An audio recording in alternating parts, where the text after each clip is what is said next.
I am Ferdinand Marcos, and I am the President of the Republic of the Philippines. I stand today on behalf of 110 million Filipinos. Hi everyone, hello Universe, it's me again. Shout out sa inyo mga kababayan. Ito guys na kumbaga balik tanaw tayo, no?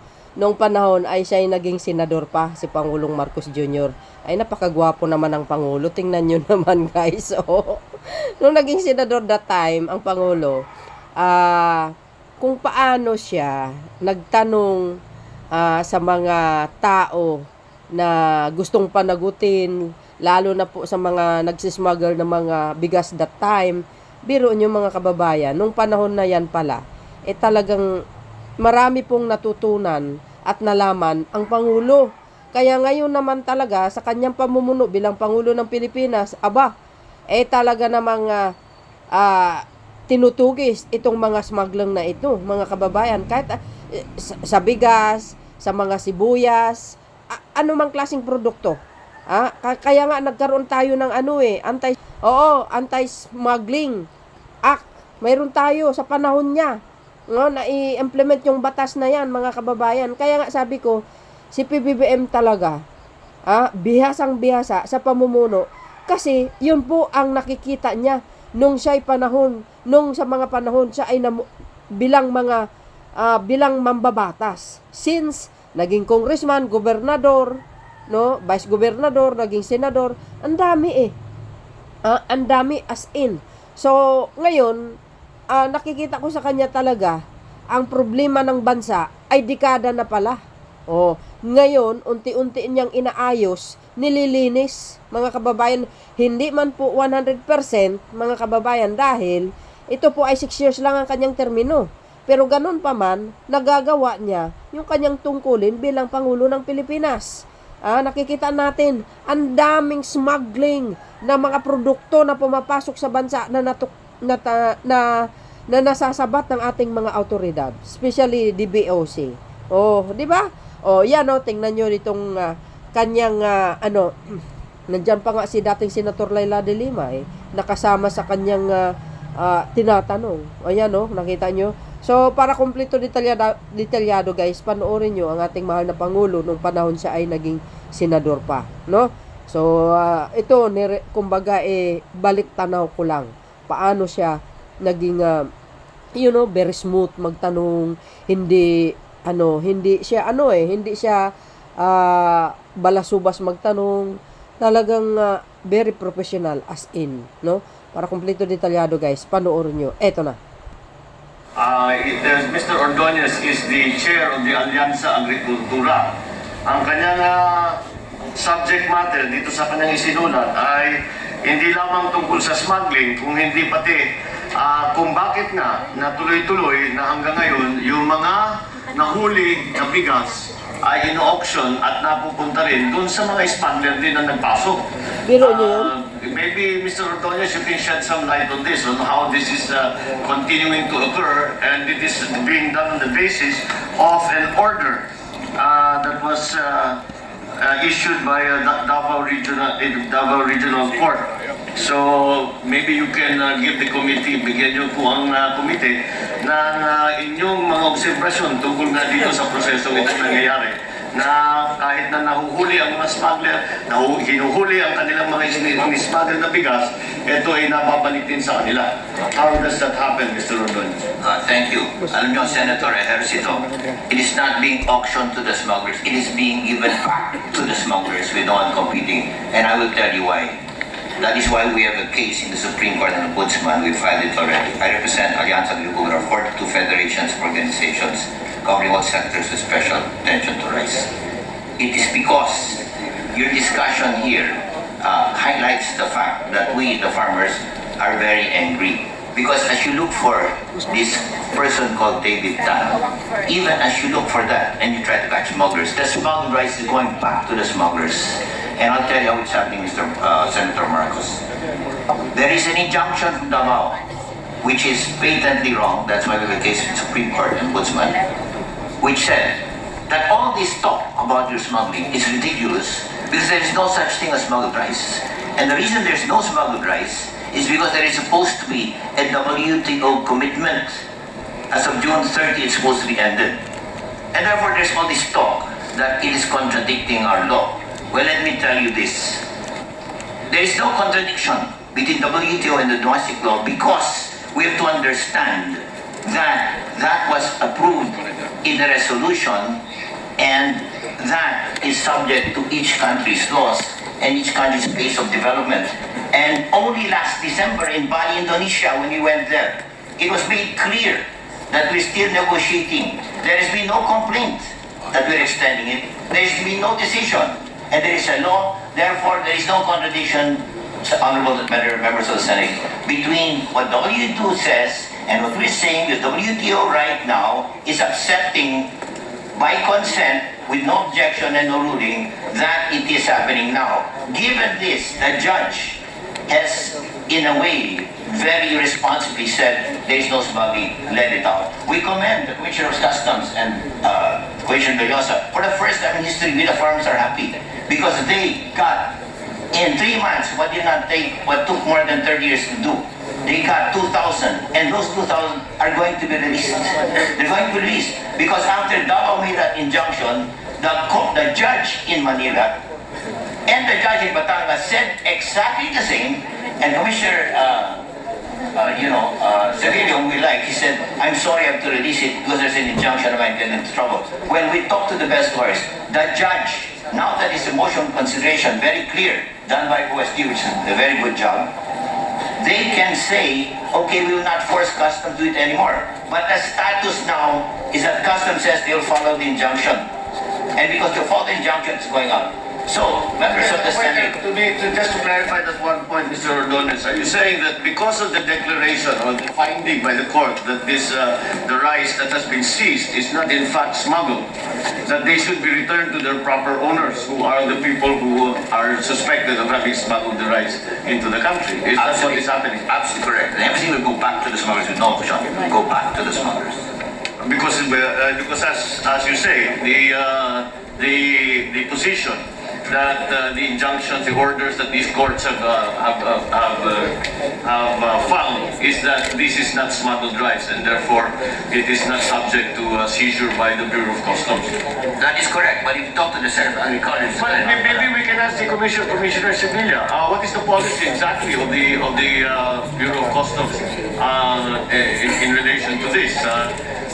Clearly, there is, again, this is one of the reasons why the Senate President was asking for an opinion of the Department of Justice. But perhaps, as it stands now, absent that opinion, what is the policy now of the Bureau as to the seized rice? Anong gagawin nyo ngayon doon sa mga bigas na hawak ninyo na yung sa 2,000 containers na nabanggit ni Mr. Ordonez? Mr. Senator, I want to make this very, very clear. The position of the Bureau of Customs is no import permit equals smuggled rice. That's why yung mga... But there's also a question as to the propriety of the import permits. I think Mr. Senator Recto is going to bring up this issue. If hopefully we will have time. But in any case, if those are questionable or at least suspect, then how does the Bureau of Customs handle that situation? With respect, with all due respect, Senator, we don't believe that the Bureau of Customs is in the right position to be making trade policy. That is something that is made by Department of Agriculture, Department of Trade, and Congress. We just follow what is the law. Now, siguro nung Pero it's directly under your purview because these are importations, legal or otherwise. we don't. You're right, Senator. But then, in our discussions with the Department of Agriculture and our discussions with our own lawyers, they've said that the position is that without an import permit, it is illegal, and that is the legal basis that we have used to issue alert orders on these 2,000 containers. Now, the instructions that we... I think the question that is on the table right now is what then? Let's say, for example, the 2,000 containers that you're holding.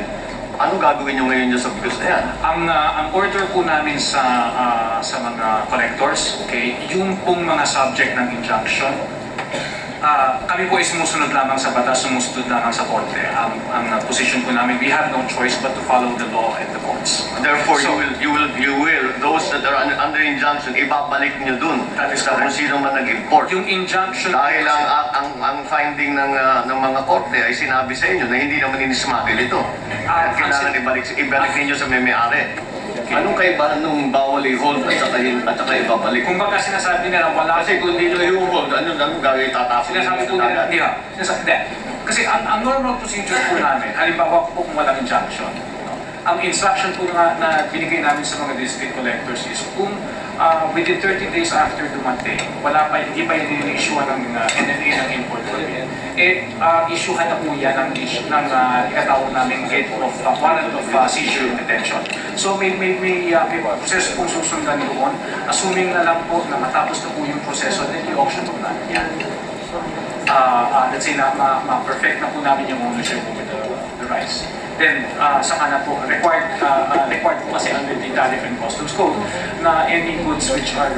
Okay, so yung bigas na under injunction, tuluyan pa rin ninyong rini-release? Opo. Or not holding it? So tuluyan pa. So hanggang sa ngayon, ito ay lumalabas pa, identified ito na under the injunction, you're following the court order. So tuluyan ninyo i-release. How much is that? Yung sa Davao po was 167 containers. Oh, yun. Hindi ko lang matandaan off the top of my head yung nasa... yung Batangas 50 kasi po, actually yung Batangas po, medyo iba rin po yung nangyari doon kasi dumating po yung injunction. Actually yung petsa ng injunction was sometime mga December 10. Actually, nung tinignan namin yung injunction, yung importer na yun, walang pinasok na bigas sa Batangas throughout all of 2013. No? Ngayon, nakuha namin yung kopya ng injunction na yan, mga January 10. No? Nagtataka na ho kami kung bakit may injunction from Batangas against our holding. Wala naman kaming in-alert doon kasi nga hindi po nagpasok ng bigas noon. Mga 2 days later, meron akong tubig sa Batangas. So, Nauna pa yung decision. nauna po yung decision bago, nauna po yung injunction bago yung shipment. Napakahusay. Pero hindi sila makakuha ng import permit na bago dumating yung pero may injunction. Magaling ito mga ito. Yun naman po, kaya na po, pasensya na po, bigyan na po ko ng konting detalye. Yung sa Davao naman, no, iba naman po yung flavor on. Kasi yung sa Davao naman po, yung injunction was yung nag-file po for injunction against the Bureau of Customs was not the importer. It was not the consignee. No? Kumbaga iba pong pangalan na wala naman po wala po siyang import license from NFA. Hindi po siya registered accredited importer sa Bureau of Customs. Kaya po nagtataka kami, bakit nagbibigay ang court sa Davao ng order sa Bureau of Customs favoring somebody who is not even an importer. So on that basis na hindi naman importer, hindi naman accredited na importer, ay immediately, that is already an illegal importation. Well, hindi po kasi the importation was illegal because it didn't have a rice, it didn't have an import It permit. did not have an import It did not permit. have an import But permit. even if it had an import permit, if it was an import permit for someone who is not a rice accredited rice importer, they are not allowed to import rice, import permit or not. Sa Bureau of Customs po kasi, you are accredited as an importer, not as an importer of rice. Yung rice import permit po, NFA po ang nag-i-issue. Sa amin, nagbibigay kami ng permit, can you import or not? Hindi po yan No, specific. that's not an issue. Ang ano nito is that paano makapagpasok ang hindi accredited rice importer or importer of any kind. Tapos, ito ay naging subject pa ng injunction ng court or order ng Davao Court. May accredited importer po na nagpasok ng bigas. Wala po siyang import permit, kaya siya meron alert order. Samantalang nung lumabas yung injunction po Is in favor now of someone who is not a rice That is importer. correct. Ngayon, In your investigation, are they connected? These two, the accredited importer and the beneficiary of this court order. yung pangalan, well, yung pangalan po ng plaintiff is a certain Mr. Joseph Pagmo. Ngayon, naririnig na po namin sa mga dyaryo, there is a Mr. Mo who seems to be part of it. Ngayon, the actual consignee in Davao is StarCraft, the company that was named earlier. Meron pong sulat sa amin na inquiring about StarCraft, no? From attorney Attorney Salazar. So, mukhang may connection na, wala po kaming Okay, it's not part of the, hindi lumabas sa investigation niyo, pero I think na ipakita dito sa hearing natin today that there are certain connections at least. So sa ngayon, ang nangyayari ay i-release lahat ito o na-release na. Yung sa Davao po na-release na. Yung sa Batangas hindi pa po kasi meron naman po kaming rights under the tariff code for other reasons to examine if we suspect na meron pong ibang offenses apart from Well, that's clear enough. Thank you very much, both Mr. Ordonez and Commissioner Sevilla. And once again, I think I have to echo the necessity of an opinion from the DOJ because napapaikutan tayo dito dahil clearly they are hiding behind all of these slight gray areas. And we were putting the Bureau of Customs in a very, very difficult situation. They are trying their best to enforce all of these rules and laws that we have created. But again, the differences between local laws and our international agreements seem to be the hiding place for all of these illegal activities. So again, I will perhaps the DOJ could come up with that opinion. Therefore, make it very, very clear to everyone what it is that they have to do. Yes, Your Honor. As I manifested earlier, we are carefully studying the matters. And as I manifested also earlier, I'm looking at, well, an initial different position from the legal staff of the department as against the position of the Office of the Solicitor General, which is representing DOC in all of those cases. But at this point, Your Honors, I would just want to help out. I just want to help Bureau of Customs in the quandary that they're in now, in light of the injunction orders. In the first place, if OSG has filed a motion for reconsideration, I'd like to take the position that pending the resolution of the motion for reconsideration, then the injunction order should be held in abeyance. Of course, there are always, there's a different view also on the matter. I hope I'm not thwarting any further contempt citation that will be imposed on both Commissioner Sevilla and General Del Llosa. But we can take that position. And as I also mentioned earlier, we're looking at the very important issue of jurisdiction. Because I think it's basic that when it comes to importation, the real judge is the Bureau of Customs, or specifically the Customs Commissioner. I mentioned that case about an administrative complaint against a judge, and in fact, this particular judge was ordered suspended by the Supreme Court. Now, the meat of the decision is that court, that judge had no jurisdiction over that case, or over the property which is the subject of the warrant of seizure and detention. It is stated that by express provision of law, amply supported by well-settled jurisprudence, the Collector of Customs has exclusive jurisdiction over seizure and forfeiture proceedings, and the regular courts cannot interfere with his exercise thereof or stifle or put it to naught. So we're going to analyze, Your Honor. With that, Madam Secretary, could that not serve as a basis for the Bureau of Customs now, as you suggest, to hold in abeyance the compliance with the orders of the courts? Exactly, Your Honor. I'm going to talk to the OSG and raise this as an additional issue because I'm not sure whether they raised it already.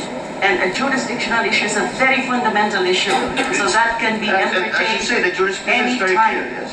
Yes. Well, Mr. Ordonez, did you include these arguments in the cases that you filed? Not only the case in the newspapers, but I'd like to say this. Only 2 points since we're running out of time. Point number 1. When I go back to the farmers, I like to tell them that we, in addition to looking forward to David Tanis, that there's a sense here that we'll stop the release of this rice because it is a farce. That we catch this and then we release it as we look for the smuggler. Point number 2, there is no hiding place. If you talk to you, Secretary Alcala, and having been a person in DTI and DA and also President as Understand Secretary, I am telling you, there is no problem. WTO allows QRs. So there is no problem with domestic and the WTO, because WTO accepts domestic. So that's all. But thank you very much. But I want to go back to the farmers and say that you have helped the farmers today and stopped this release of the rice. And these 3 injunctions have to be looked at very carefully. I hope the Supreme Court takes the proper course with these judges. Thank you. I apologize to Senator Recto for having taken up his time at lumampas na tayo sa alas 2. So with that, thank you very much, Madam Secretary and Mr. Ordonez and Mr. Commissioner Civilian.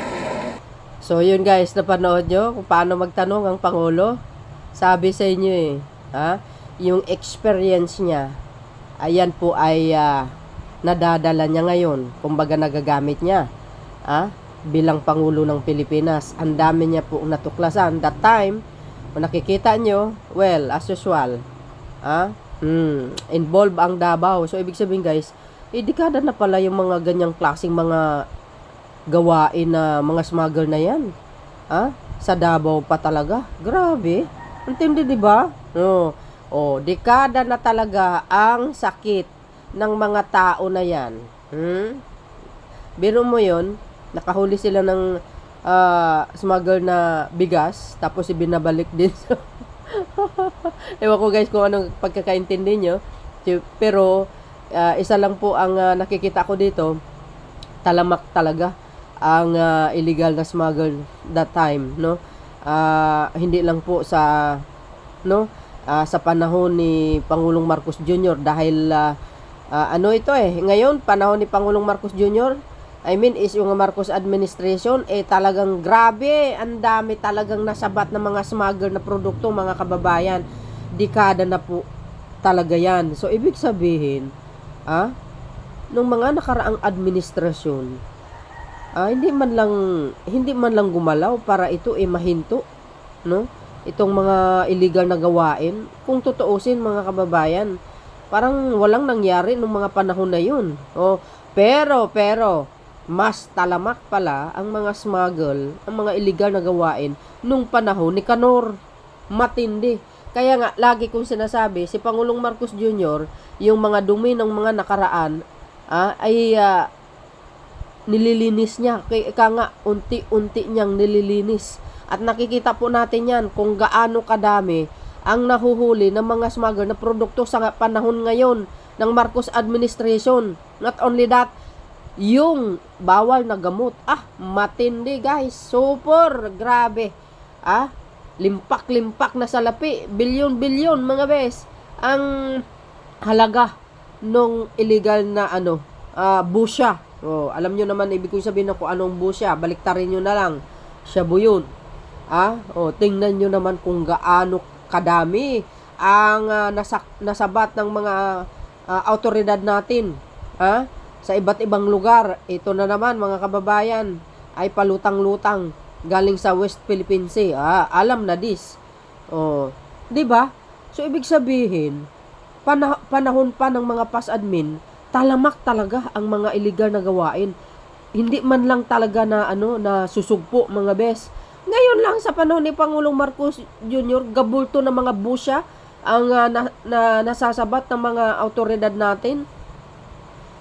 Galing din sa mga high value target nila na talagang banyaga pa kamo, hindi lang lokal. Mga drug lord, grabe, antindi. So ibig sabihin sa panahon ng mga past admin ay talaga namang kaya pala ay talamak ang mga illegal na gawain. Kaya pala guys, walang asenso ang Pilipinas. Tingnan nyo si PBBM kung gaano siya kagaling mamuno ngayon. Kasi nga guys, yung sa mga experience niya, ang dami niya talagang natutunan, nakikita yung kapalpakan, no? Sa mga, lalo na sa BOC, the most, number 1 corrupt na ahensya ng gobyerno ang BOC. Kaya talagang babantayan ng husto yan. Pero very lucky naman si Pangulong Marcos Jr. sa ngayon kay Commissioner Rubio, ang dami talagang nasasabat ng BOC. Magaling talaga mamuno, no? Kaya kasi ang Pangulo nakamonitor nga. O, di ba? Hindi katulad noon ng mga commissioner noon. Ako kasabwat pa sila kamo. So, yun guys, maraming salamat sa inyong watching. Ano po guys ang masasabi nyo sa ating mahal na Pangulo nung panahon niya ay talaga namang the best na senador, no? O, hanggang ngayon, naging Pangulo ng Pilipinas. The best president ever, no? At panahon pa yan ay secretary ng DOJ si Representative De Lima. So yun guys, maraming salamat sa inyong watching. Thank you for always supporting me. So yun mga kababayan, maraming salamat sa inyong watching. See you again on my next upload. Bye bye bye and babus. God bless Philippines. Panahon pa ni dating Pangulong Benigno Aquino III. Ni Panot baga. Babu!